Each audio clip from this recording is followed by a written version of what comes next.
ओम शांति। आज 25 फरवरी 2024। आज अव्यक्त वाणी है। Revised date 30/3/98। आज की अव्यक्त वाणी का सार है, सर्व प्राप्तियों की स्मृति इमर्ज कर अचल स्थिति का अनुभव करो और जीवन मुक्त बनो। सर्व प्राप्तियों की स्मृति इमर्ज कर अचल स्थिति का अनुभव करो और जीवन मुक्त बनो। आज भाग्य विधाता बाप अपने विश्व में सर्वश्रेष्ठ भाग्यवान बच्चों को देख रहे हैं। हर बच्चे के भाग्य की महिमा स्वयं भगवान गा रहे हैं। बाप की महिमा तो आत्माएं गाती हैं, लेकिन आप बच्चों की महिमा स्वयं परमात्मा करते हैं। ऐसे कभी स्वप्न में भी सोचा कि हमारा इतना श्रेष्ठ भाग्य बना हुआ है, लेकिन बना हुआ था, बन गया। दुनिया के लोग कहते हैं भगवान ने हमको रचा, लेकिन ना भगवान का पता है, ना रचना का पता है। आप हर एक भाग्यवान बच्चा अनुभव और फकुर से कहते हो कि हम शिववंशी ब्रह्मा कुमारियाँ हैं। हमको मालूम है कि हमें बाप दादा ने कैसे रचा। चाहे छोटा बच्चा है, चाहे बुजुर्ग पांडव है, शक्तियाँ हैं, किसी से भी पूछेंगे आपका बाप कौन है तो क्या कहेंगे? फलक से कहेंगे कि हमको शिव बाप ने ब्रह्मा बाप द्वारा रचा, इसलिए हम भगवान के बच्चे हैं। भगवान से डायरेक्ट मिलते हैं। न सिर्फ परम आत्मा व भगवान हमारा बाप है, लेकिन वह बाप भी है, शिक्षक भी है और सतगुरु भी है। सबको ये नशा है, एक हाथ की ताली बजाना। अभी ये भी एक्सरसाइज बुजुर्गों को सिखानी पड़ेगी। बच्चों को खुश देख बाप दादा भी खुशी में झूलते हैं और सदा कहते, वाह मेरे हर एक श्रेष्ठ भाग्यवान विशेष आत्माएं। बाप के रूप में परमात्मा पालना का अनुभव कर रहे हो। ये परमात्मा पालना सारे कल्प में सिर्फ इस ब्राह्मण जीवन में आप बच्चों को प्राप्त होती है। जिस परमात्मा पालना में आत्मा को सर्व प्राप्ति स्वरूप का अनुभव होता है, परमात्मा प्यार सर्व संबंधों का अनुभव कराता है। परमात्मा प्यार अपने देभान को भी भुला देता, साथ साथ अनेक स्वार्थ के प्यार को भी भुला देता। ऐसे परमात्मा प्यार परमात्मा पालना के अंदर पलने वाली भाग्यवान आत्माएं हो। कितना आप आत्माओं का भाग्य है जो स्वयं बाप अपने वतन को छोड़ आप गॉडली स्टूडेंट्स को पढ़ाने आते हैं। ऐसा कोई टीचर देखा जो रोज सवेरे सवेरे दूर देश से पढ़ाने के लिए आए? दूर देश मतलब शांति धाम से। ऐसा टीचर कभी देखा? लेकिन आप बच्चों के लिए रोज बाप शिक्षक बन आपके पास पढ़ाने आते हैं और कितना सहज पढ़ाते हैं। 2 शब्दों की पढ़ाई है, आप और बाप। इन्हीं 2 शब्दों में चक्कर कहो, ड्रामा कहो, कल्प वृक्ष कहो, सारी नॉलेज समाई हुई है। और पढ़ाई में तो कितना दिमाग पर बोझ पड़ता है, और बाप की पढ़ाई से दिमाग हल्का बन जाता है। हल्के की निशानी है ऊंचा उड़ना। हल्की चीज स्वतः ही ऊंची होती है। तो इस पढ़ाई से मन बुद्धि उड़ती कला का अनुभव करती है, तो दिमाग हल्का हुआ ना। तीनों लोगों की नॉलेज मिल जाती है। तो ऐसी पढ़ाई सारे कल्प में कोई ने पढ़ी है? कोई पढ़ाने वाला ऐसा मिला तो भाग्य है ना। फिर सतगुरु द्वारा श्रीमत ऐसी मिलती जो सदा के लिए क्या करूं, कैसे चलूं, ऐसे करूं या ना करूं, क्या होगा, ये सब क्वेश्चंस समाप्त हो जाते हैं। क्या करूं, कैसे करूं, ऐसे करूं या वैसे करूं, इन सब क्वेश्चंस का एक शब्द में जवाब है कि फॉलो फादर। साकार कर्म में ब्रह्मा बाप को फॉलो करो। निराकारी स्थिति में अशरीरी बनने में शिव बाप को फॉलो करो। साकार कर्म करने में बाबा कहते हैं ब्रह्मा बाप को फॉलो करो, और अशरीरी बनने में, निराकारी स्थिति बनाने में शिव बाप को फॉलो करो। दोनों बाप और दादा को फॉलो करना अर्थात क्वेश्चन मार्क समाप्त होना व श्रीमत पर चलना। ये मुश्किल है क्या? पूछने की आवश्यकता पड़ती है क्या? कॉपी तो करना है ना, अपना दिमाग नहीं चलाना है। बाप समान बनना अर्थात फॉलो फादर करना मुश्किल है या सहज है? सहज है ना? 30 साल वाले हाथ उठाओ। अच्छा, 30 साल में मुश्किल लगा या सहज लगा? अभी देखो, 30 साल वालों को भी सहज लगा, तो आप जो पीछे पीछे आए उन्हों के लिए मुश्किल है या सहज है? सहज है ना? गर्मी के कारण सभी के हाथों में रंग बिरंगी पंखे हैं जो हिला रहे हैं। अच्छा है, पंखों की रिमझिम भी अच्छी लग रही है, सीन अच्छी है, नवीनता होनी चाहिए ना। तो इस ग्रुप की ये भी नवीनता है, ये भी टीवी में आ गया। अच्छा है, सभी भाग भाग कर पहुंच गए। बाप दादा भी स्नेह की मुबारक देते हैं। देखो, और जो भी हथ के गुरु होते हैं कितने वरदान देते हैं, 1 या 10 ज़्यादा नहीं देते, लेकिन आपको सतगुरु द्वारा रोज वरदान मिलता है।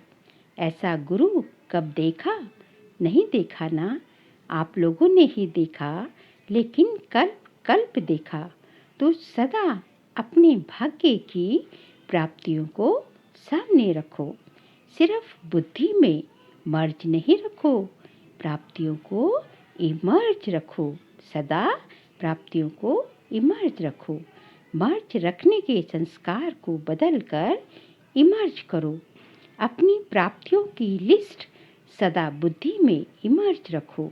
जब प्राप्तियों की लिस्ट इमर्ज होगी तो किसी भी प्रकार का विघ्न वार नहीं करेगा।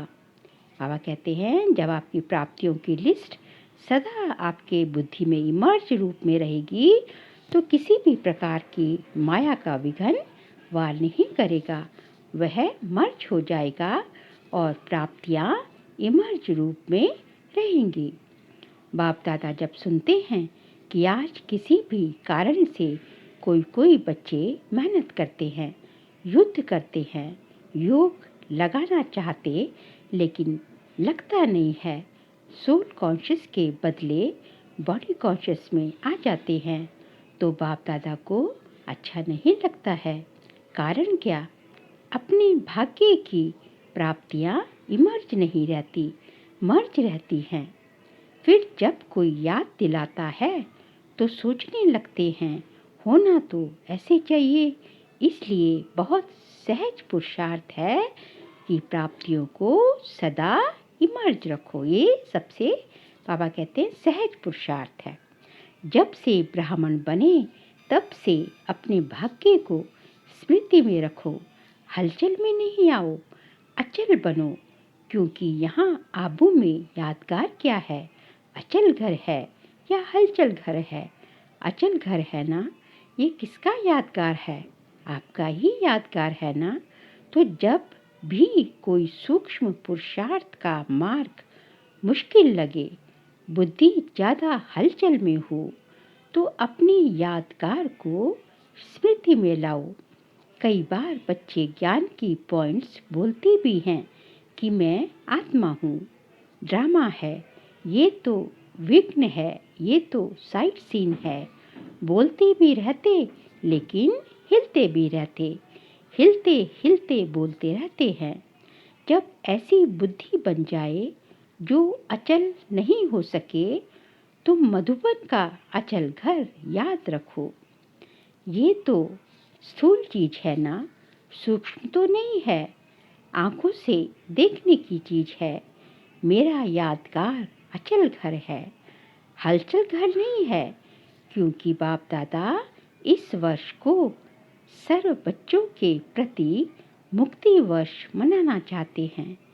ऐसा नहीं हो हाथ उठाएं तो कोई का उठे, कोई का नहीं उठे। नहीं, सभी खुशी खुशी से हाथ की ताली बजाओ। चलो अभी बजा दी तो ठीक है, लेकिन ऐसे ही बाप दादा इस वर्ष की समाप्ति में इतनी जोर से ताली बजाते देखना चाहते हैं। अभी तो बजाई अच्छा है, लेकिन तब भी बजाएंगे ना। देखो, हाथ की ताली बजा के तो खुश कर दिया, लेकिन बाप दादा नए वर्ष में जो अपना 18 जनवरी विशेष ब्रह्मा बाप के शरीर से मुक्त होने का दिन है, तो 18 जनवरी में बाप दादा फिर हाथ उठवाएंगे कि मुक्ति वर्ष मनाया या सिर्फ सोचा। मनाना है ना, मनाना है। सोचते तो नहीं रह गए, स्वरूप में लाया व सोचते सोचते लास्ट में भी सोचते रहेंगे। ये रिजल्ट बाप दादा देखना चाहते हैं, दिखाएंगे ना। अच्छा, याद रहेगा ना। प्राप्तियों को सामने रखो, बाप की याद के साथ बाप ने जो दिया वह भी इमर्ज करो। क्या बनाया और क्या मिला। बाप दादा इस वर्ष के बाद हर बच्चे को जीवन मुक्त स्थिति में देखेंगे। भविष्य में जीवन मुक्त होंगे, लेकिन संस्कार जीवन मुक्त के अभी से ही इमर्ज करने हैं। बाबा कहते हैं जीवन मुक्त तो नई दुनिया में सतयुग में होंगे, लेकिन उसके संस्कार तो हमें अभी भरने हैं ना। तो संस्कार हमें जीवन मुक्त अवस्था के अभी से ही इमर्ज करने हैं। और निरंतर कर्मयोगी, निरंतर सहज योगी, निरंतर मुक्त आत्मा के संस्कार अभी से अनुभव में लाओ। क्यों? बाप दादा ने पहले भी इशारा दिया है कि समय का परिवर्तन आप विश्व परिवर्तक आत्माओं के लिए इंतजार कर रहा है। समय हमारे इंतजार कर रहा है। प्रकृति आप प्रकृतिपति आत्माओं का विजय का हार लेके आह्वान कर रही है। प्रकृति हम प्रकृतिपति आत्माओं का विजय का हार लेके आह्वान कर रही है। समय विजय का घंटा बजाने के लिए आप भविष्य राज्य अधिकारी आत्माओं को देख रहे हैं कि कब घंटा बजाएं। ये सब तो हमारी रचना है ना। हम तो सबके कौन है? मालिक है। तो ये सब हमारी हम रचयिता है, मास्टर रचयिता है। और प्रकृति, समय, ये सब हमारी रचना है। तो जब तक जो है ये सब हमारा इंतजार कर रहे हैं कि कब ये हमारे जो है बच्चे, हमारे मालिक जो तैयार हों, तो हम जो है घंटा बजाए, माला डालें। तो ये सब जो है प्रकृति भी, समय भी सब हमारा जो है विनाश के लिए इंतजार कर रहा है। समय विजय का घंटा बजाने के लिए आप भविष्य राज्य अधिकारी आत्माओं को देख रहे हैं कि कब घंटा बजाएं। भक्त आत्माएं वह दिन सदा याद कर रही हैं कि कब हमारे पूज्य देव आत्माएं हमारे ऊपर प्रसन्न हो, हमें मुक्ति का वरदान देंगे। दुखी आत्माएं पुकार रही हैं कि कब दुख हरता सुख करता आत्माएं प्रत्यक्ष होंगी। इसलिए ये सब आपके लिए इंतजार व आह्वान कर रहे हैं। इसलिए हे रहम दिल विश्व कल्याणकारी आत्माओं, अभी इन्हों के इंतजार को समाप्त करो।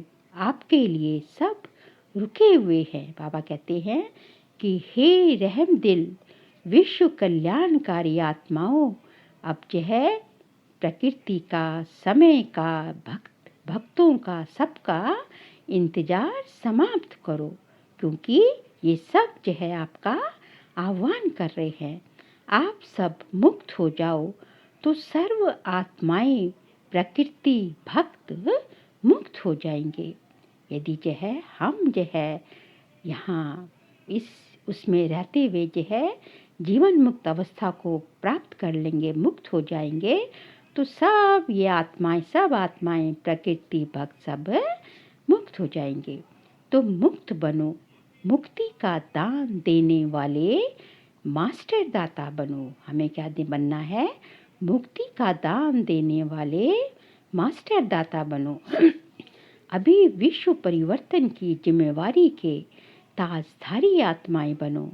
जिम्मेवार होना, बाप के साथ मददगार हो।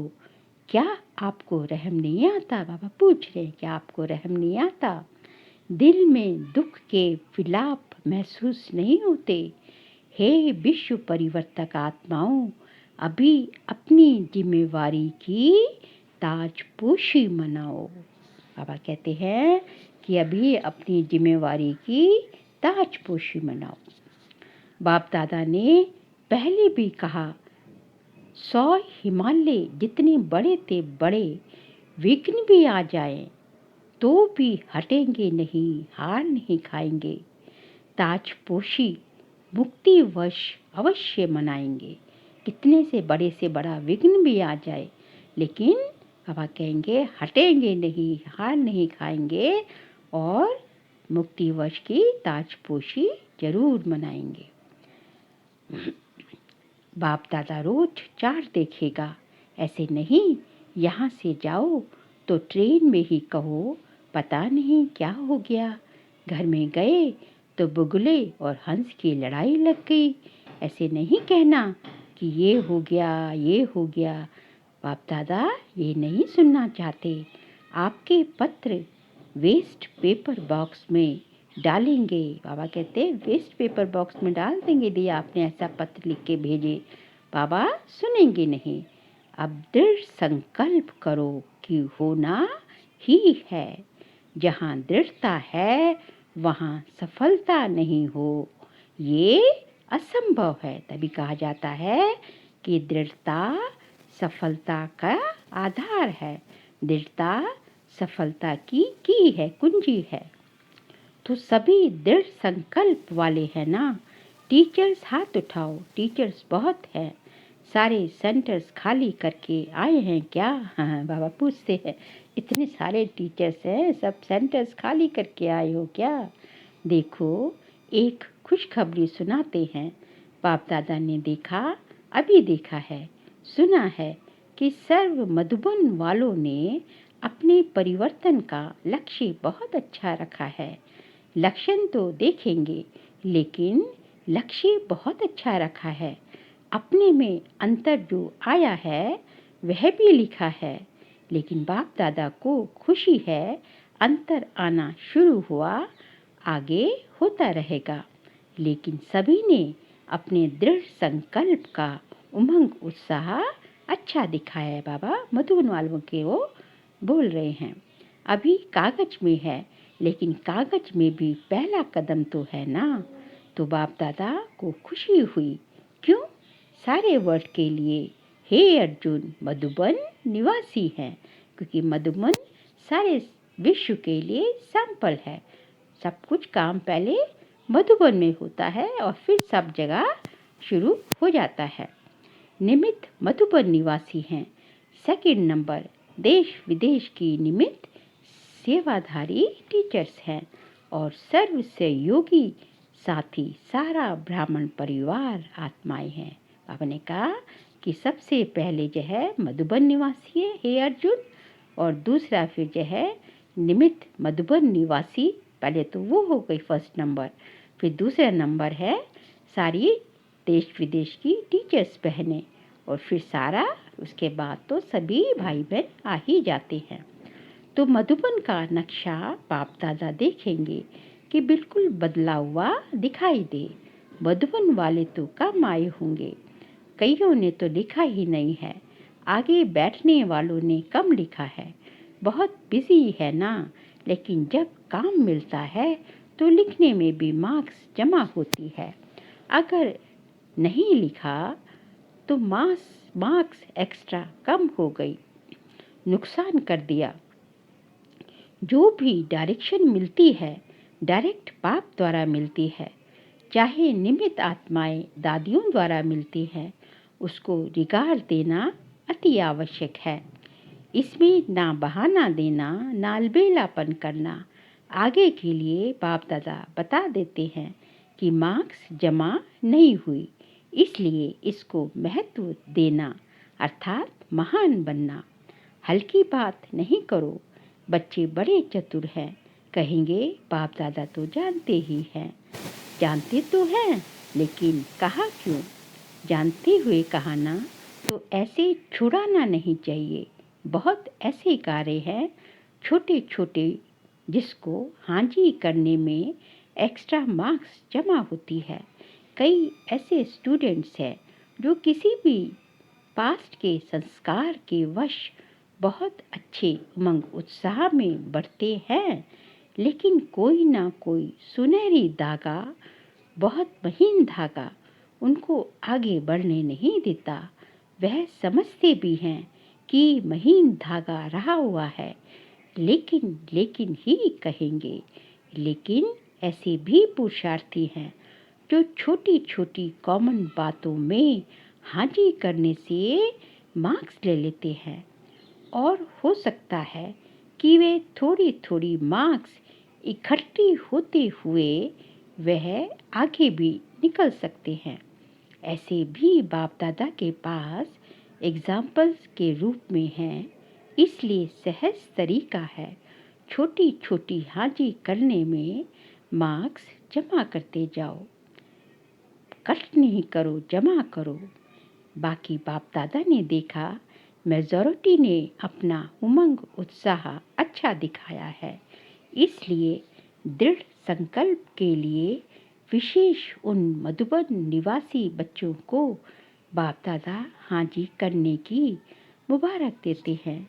याद प्यार भी दे रहे हैं, लाख लाख गुना याद प्यार भी दे रहे हैं।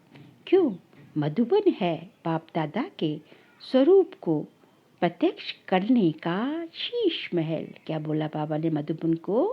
कि मधुबन है बाप दादा के स्वरूप को प्रत्यक्ष करने का शीश महल। शीश महल में तो एकदम सब कुछ साफ साफ दिखेगा ना, एकदम कांच का होता है शीश महल, तो बहुत एकदम जो अंदर वो बाहर, तो मधुबन भी वैसी ट्रांसपेरेंसी है। तो एक बात की तो बाप दादा तो यहाँ तक कहते हैं कि अभी तो बच्चों के जो छोटे छोटे पाप जो है छिप जाते हैं, लेकिन अंत में ये सारा संसार शीश महल बन जाएगा, और उसमें जो है छोटी सी छोटा दाग भी जो है किसी का छिप नहीं सकेगा, कोई छिपा ही नहीं सकेगा। तो एक बात की तो खुशी है, अभी कागज में आया हुआ कर्म में लाना ही है, ठीक है ना? अच्छा, मुबारक हो। अभी अगर आप सभी को अचानक डायरेक्शन मिले कि अभी अभी अशरीरी बन जाओ, तो बन सकते हो कि हलचल होगी। क्यों? लास्ट समय का यही अभ्यास पास विद ऑनर बना देगा। तो अभी बाप दादा भी कहते हैं कि 1 सेकंड में सब बातों को किनारे कर अशरीरी भव। बाप दादा ने ड्रिल कराई फिर। अच्छा, चारों ओर के अति श्रेष्ठ भाग्यवान परमात्म पालना के अधिकारी आत्माएं, परमात्मा पढ़ाई के अधिकारी, परमात्मा सतगुरु के वरदानों के अधिकारी, सदा दृढ़ता द्वारा सफलता के अधिकारी, सदा अखंड योगी, अचल योगी, सदा विश्व परिवर्तन की जिम्मेवारी के ताजधारी, सदा प्राप्तियों को, सर्व प्राप्तियों को इमर्ज रूप में अनुभव करने वाले ऐसी विशेष आत्माओं को बाप दादा का याद प्यार और नमस्ते। हम सभी रूहानी बच्चों की रूहानी बाप दादा को नमस्ते नमस्ते नमस्ते।